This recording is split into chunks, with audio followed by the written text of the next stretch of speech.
Fry TV.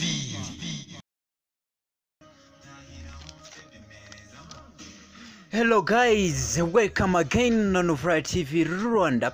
Ari nako nkomeza gushimira mwese muba mwamaze gukurikirana ndetse muba mwarakoze subscribe kuri YouTube channel yacu ndetse mwese mudukurikirana umunsi ku wundi. Ndabashimiye cyane, Imana ikomeze kugenda ibarinda ibankomereza. Uyu munsi rero Fry TV Rwanda twagarutse kugira ngo tubahereze byinshi bitandukanye. Abanyarwanda ndetse handi ku isi muzi amateka y'ikinyabiziga cya Toyota. Toyota muyizi nk'ikinyabiziga twavuga ngo gikunze kugaragara cyane ku isi. Reka rero tubabwire mu mateka yagize cyangwa se inkomoko ya Toyota muri rusange. Amateka ya Toyota yatangiye mu mwaka w'1933. Iki kigo ari igice cya Toyota Automatic Loom Works cyahariwe gukora imodoka kiyobowe n'umuhungu washinze uru ruganda witwa Kiichiro Toyoda.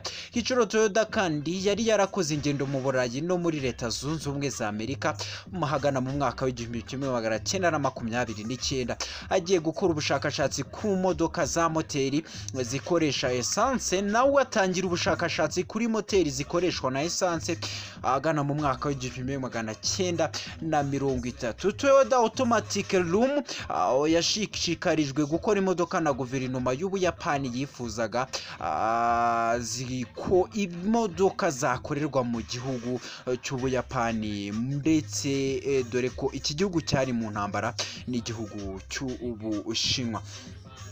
Kiichiro Toyoda yafatiranyije ayo mahirwe atangiza uruganda imodoka ku itariki ya mbere Nzeri ahagana mu mwaka w'1933. Atangira gukora ubwoko butandukanye. Ahagana mu mwaka w'1934 uru ruganda rwasohoye ubwoko bwa mbere bwa moteri bwitwaga Type A engine yakoreshwaga mu bwoko bwa mbere bw'imodoka A1 itwara abagenzi mu hagana muri Gicurasi umwaka w'1935 ndetse n'ikamyo ya mbere uruganda rwakoze ikaba yaritwaga G1 muri Kanama 1935. Ibikorwa by'ubwoko bwa kabiri bw'imodoka Model AA ryatangiye mu mwaka w'1936. Muri icyo gihe cya mbere imodoka za Toyota zabaga zisa nizo mu bwoko bwa Dodge ndetse na Chevrolet zo mu myaka w'1930.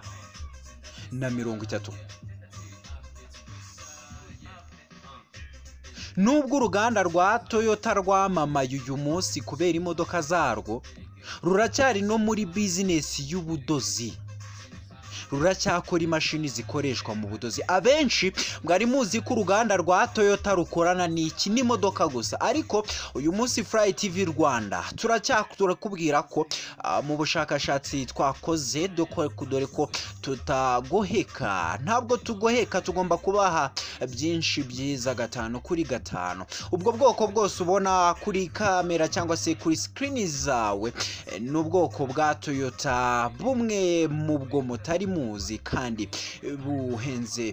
Twikomereze n'itangiriro cyangwa se inkomoko nyayo y'imodoka koko ya nyayo yitwa Toyota. Toyota Motor Co yatangijwe nk'ikigo cyigenga gikora ukwacyo ahagana mu mwaka w'1937.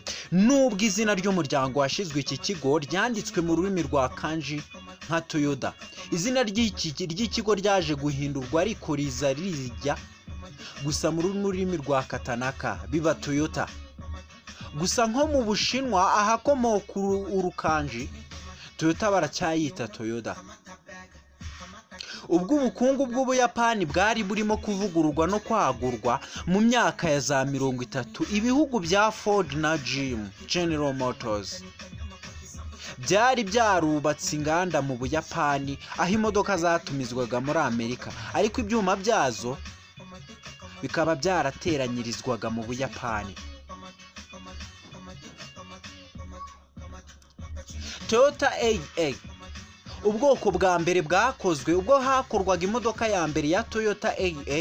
Uru ruganda rwaguze ibikoresho byakorewe mu Buyapani na Ford ndetse na GM, rurabihindura runaha akazi ba engineer bakoranye n'amashami ya Ford ndetse na GM mu gihugu cy'Ubuyapani. Mu ntambara ya Pacific, mu gihe cy'intambara ya kabiri y'isi, uruganda rw'ibanze gukora amakamyo y'igisirikare cy'Ubuyapani kubera ibibazo byari bihari icyo gihe. Amakamyo ya gisirikare yakorwaga mu buryo budahenze bushoboka. Nk'urugero, amakamyo wasangaga afite itara ry'imbere rimwe gusa ryabaga riri hagati.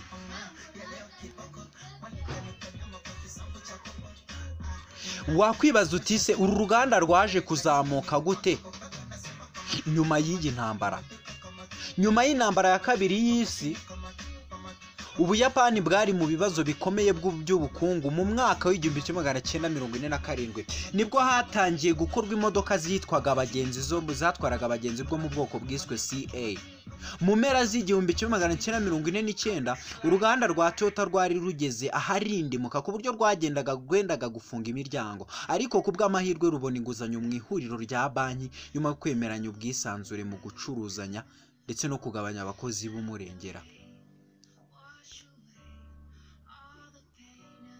Muri Kamena umwaka w'1950 uruganda rwakoze gusa amakamyo 300 kandi rwari hafi yo gufunga imiryango. Uruganda rwatangaje ko rwagabanyije abakozi n'umushahara, bituma abakozi bajya mu myigaragambyo yamaze amezi 2. Iyi myigaragambyo yahagaritswe n'amasezerano arimo kugabanya abakozi n'umushahara ariko no kwegura ko wari umuyobozi w'uruganda Kiichiro Toyoda. Toyoda yasimbuwe n'uyu mugabo Taizi Ishida, wari umuyobozi nshingwabikorwa wa Toyota Automatic Loom Company. Amezi makeya ya mbere y'intambara ya Korea yatumye igisirikare cya Amerika kigura muri Toyota amakamyo 5,000 bituma uruganda rwongera kuzanzamuka. Ngaya amateka ya Toyota, y'uruganda rwa Toyota cyangwa se y'ubwoko bw'imodoka mukunze kubona kenshi buri munsi ku wundi witwa Toyota. Abahanga bakoze ubushakashatsi ndetse banakora ibyegeranyo, niyo mpamvu na Fly TV Rwanda tuba twahabagiye kugira ngo tubabwire byose. Wowe rero utarakora subscribe ndakeka waracitswe, kora subscribe tuzajya dukurikirana neza 5 kuri 5. Ndabakunda cyane, Imana ikomeze kubarinda.